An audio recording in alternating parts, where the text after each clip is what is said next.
It is Monday morning and we had a absolutely fantastic weekend hanging out with friends for a lot of the time. Great Father's Day yesterday. Date night last night. It was just a really good weekend. It's time for meeting number 1. All right, first meeting's over. This work is so much fun. New product launch, pricing, personnel, financial performance.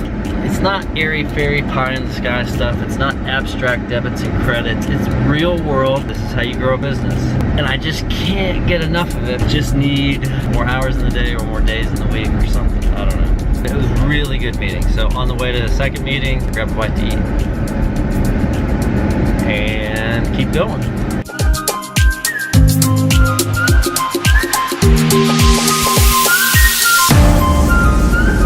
Pretty good lunch, got some work done in the meantime, and now on my way out to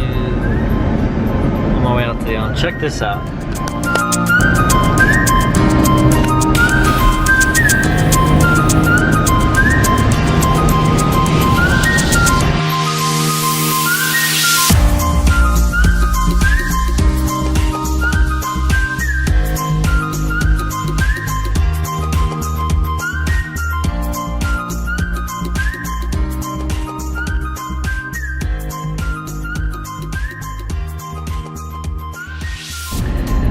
Procrastination is one of those things that shows up a lot in busy growing businesses. There's just so much coming at you that you have a hard time finding ways to make room for it unless it's super urgent. So procrastination just kind of fits into that. But there's one area where you just absolutely cannot afford to procrastinate, and that is in people decisions, especially when things aren't working out. You have to go ahead and just make the decision. As hard as it is, it's way better to get it over with. And I encourage clients, as soon as performance issues start to crop up, we address them, we try to remediate them, but if the performance issues are serious enough, and usually it has to do more with culture fit than actual performance or capability. Like, it's obvious that this person is just in the wrong spot. If you got another seat on the bus you can put them in, that's great, but if your business is not that big and you're gonna have to let them go, you really just need to go ahead and do it for a couple of reasons. First, it's rarely going to get better. Unless something changes in their job environment or their personal environment, people typically don't change. You're gonna get the same thing you've always gotten. And I see managers, I see employers hold out hope that things are gonna get better, that some magic switch is gonna flip in the person's head and they're gonna change their performance, they're gonna change their attitude.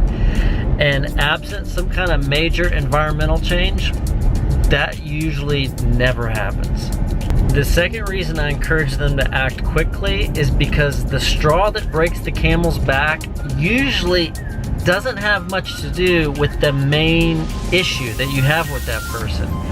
So, for instance, if somebody is just horribly unreliable, you can never count on them during crunch time situations, and it's really starting to affect morale on the team, it's starting to affect the business, but you just don't make the decision. And then one day, it's not their reliability that is the straw that breaks the camel's back, it's the fact that they maybe lose their cool in front of a customer and you just can't take it anymore, and so you let the person go. Well, then the narrative becomes, you didn't let them go because they were unreliable, you let them go because they lost their cool one time. And that's extraordinarily frustrating for the business owner, to lose control of that narrative because it's deceiving. Like, the real reason you let them go had nothing to do with what the perceived reason is, but once that cat's out of the bag, you're kind of limited in what you can say to everybody else about why you let them go. You generally don't talk about that kind of stuff, but people know what happened,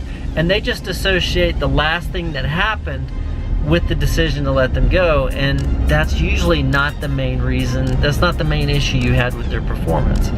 So if you make the decision quickly, not only do you kind of move on and not hold out this false hope that things are just going to get better when they don't, but you also have a much better handle on communicating what really happened to the rest of the team.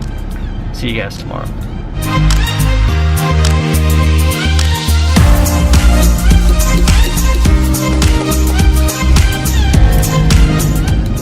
talk about